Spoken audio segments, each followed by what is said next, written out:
L'info sur Al24 News, bienvenue.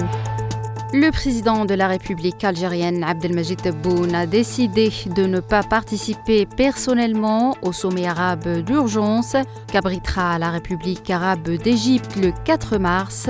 Pour discuter des développements de la question palestinienne, il a chargé le ministre d'État, ministre des Affaires étrangères, Ahmed Attaf, de représenter l'Algérie à ce sommet.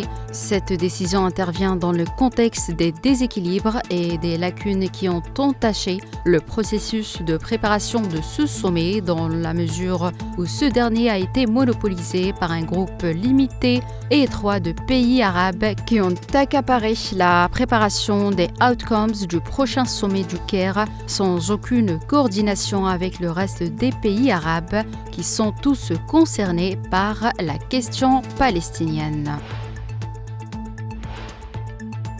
Lors d'une conférence de presse organisée à l'issue du sommet de Londres sur la sécurité de l'Ukraine, le Premier ministre britannique Keir Starmer a confirmé son intention de créer une coalition de volontaires pour mettre en œuvre tout accord de paix en Ukraine. Starmer a réitéré l'engagement du Royaume-Uni à soutenir Kiev, soulignant l'importance de maintenir l'aide militaire tout en augmentant la pression économique sur la Russie.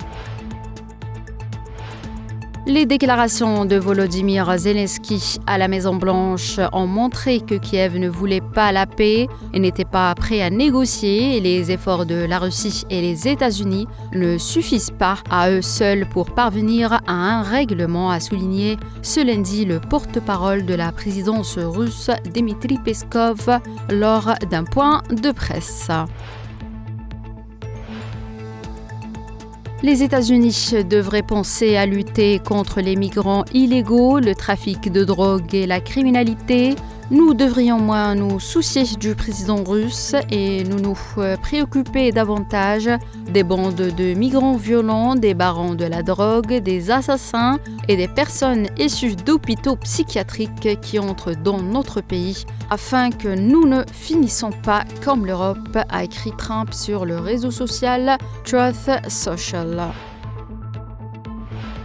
La Chine envisage d'imposer des droits de douane supplémentaires sur les importations de produits agricoles et alimentaires en provenance des États-Unis. Le journal Global Times a rapporté que ces mesures seraient adoptées en réponse à la politique tarifaire du président américain Donald Trump.